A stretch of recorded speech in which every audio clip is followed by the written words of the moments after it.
Hi, my name is Julio Rodriguez, and here we are today in Doll's Kitchen, and we're celebrating Tropical Island Day. And the star today is the plátano. We're going to make tostones.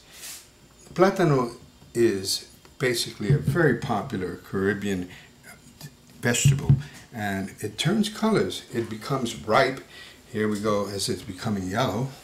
And it gets a little darker with more color, and it's ripening. And don't be afraid of this one. When it gets to the point where it's really black, that's when it's its sweetest. But today we're basically going to deal with how to make the green plátano, and the plantain is called twice fried plantains or tostones. And what we're going to do is simply show you how to open one of these. Cut the ends off, cut into the plantain slightly, about 1/4 of an inch. Follow the ridges if you can. Do about 3 of them. Take a butter knife, you have these around the house, and simply remove the green part, the skin, and it comes right off. It's rather simple. And since you have 3 ridges that are cut in, it's not hard at all to go through them. And before you know it, you have plátano. You take these and you cut them, don't worry about that end there. You cut them about 1.5 inches to 2 inches. I have several that I already did here before, and I have them in salt water. Salt water and basically keeps the color from changing, and it keeps them nice and fresh, and it adds a salt aspect to it, which you like. Okay, we have a pan that's being heated up here. To that we're going to add about 2 cups of any type of oil. It could be corn oil, vegetable oil, canola oil, whatever oil turns you on. And now that this oil is nice and hot, you should remember that these have been in water, so take them and let's get rid of the water, because we put that into the fire. The oil, we're going to have all over the place. Take a paper towel, dry them off a little bit. Turn them over again, and now we can put them into the oil. Put them in a few at a time. Remember, step back, because they do give you a rather kick if you don't. You don't want to get burned. The main thing about when you're frying tostones is to make sure that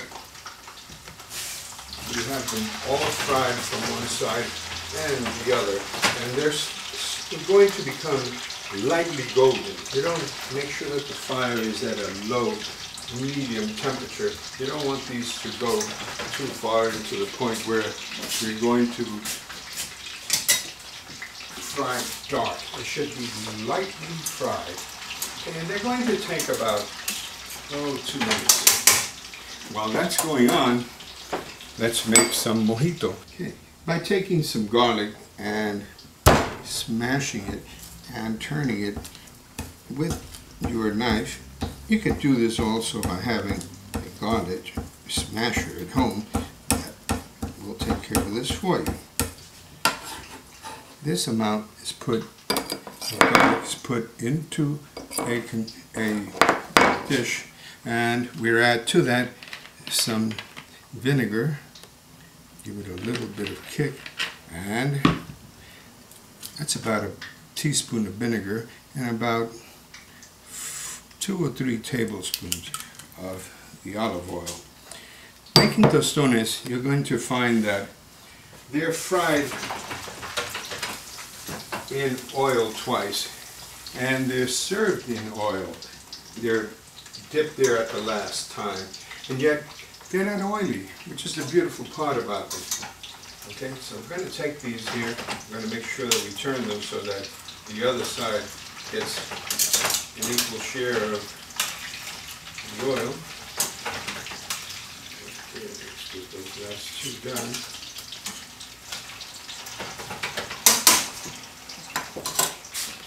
Getting back to the mojito, the only thing that's needed to finish this off is a little bit of adobo.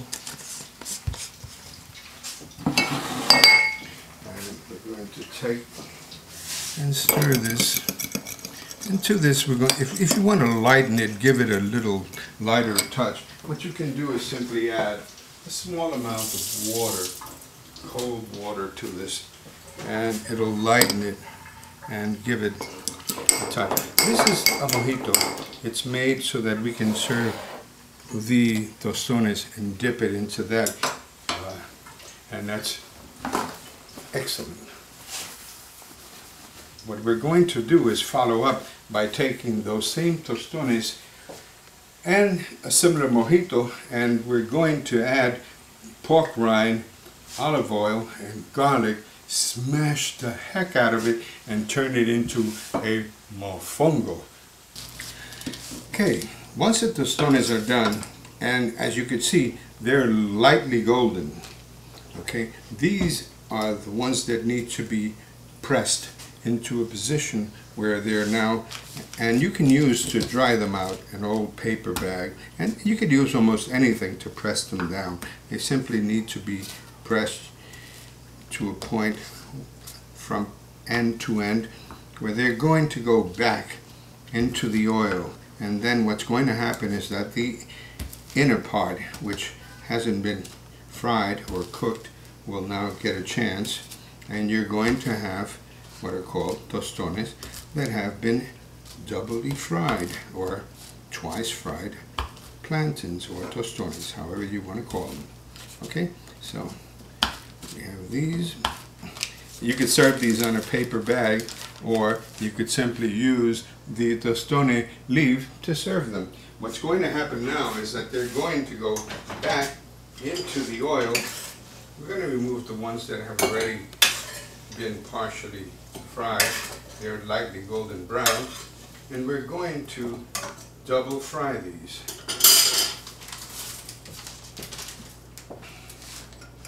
We have some here, and these will be going in.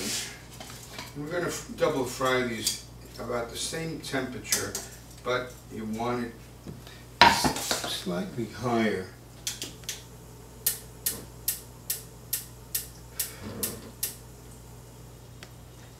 So that they don't burn, and so that they don't absorb too much oil. They'll be twice fried plantains or tostones, and to that we will finish by putting them on a dish, and they'll be here. And as you can see, most of my tostones or fried plantains have been fried for the second time, and we're taking them out. We have to basically put them on a paper towel or something, paper bag, the old style again, the old school, can be used. And what we want to do is simply allow for the oil to leave the tostones. And these tostones should be served exactly as they are now. And in most cases, you would be serving tostones. What I do is I use the plantain leaf as a decorative part, and you could serve the tostones by that as a vegetable, or you could simply serve it with pork chops, salad, or in most cases in the Caribbean what happens is that a tostone will become the vegetable of a meal, whatever the meal is, either fish or steak, chicken. In most cases, what we basically are doing here is serving the tostone that has been doubly fried in a mojito, and that would be serving it with garlic and olive oil, and that tastes fantastic. What you can also do, in my case, I add ketchup. I know ketchup, but I do. Excellent. Le pilon. pestle and mortar. We're going to use that, and this is a very, very popular product in the Caribbean, especially Puerto Rico, Cuba, and Santo Domingo, where we use for beating down, and in this particular case, we're making the tostones into a mofongo. And what we're using here is called chicharrón, or pork rind. Let me tell you, pork rind is a delicious product. It has so much flavor, and it's going to give our mofongo the distinctive flavor that we're looking for.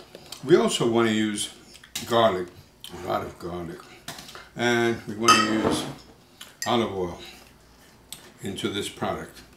Okay, and a good amount of olive oil. That's about 2 tablespoons per mofongo. What we're going to use is the same tostones that we made earlier. We're going to use about 6 or 7 of them to create a nice mofongo. And we're going to take the second part of the pestle here. This is called a pilón, and we're going to beat up the items that we put in here, and they're going to become a total mash.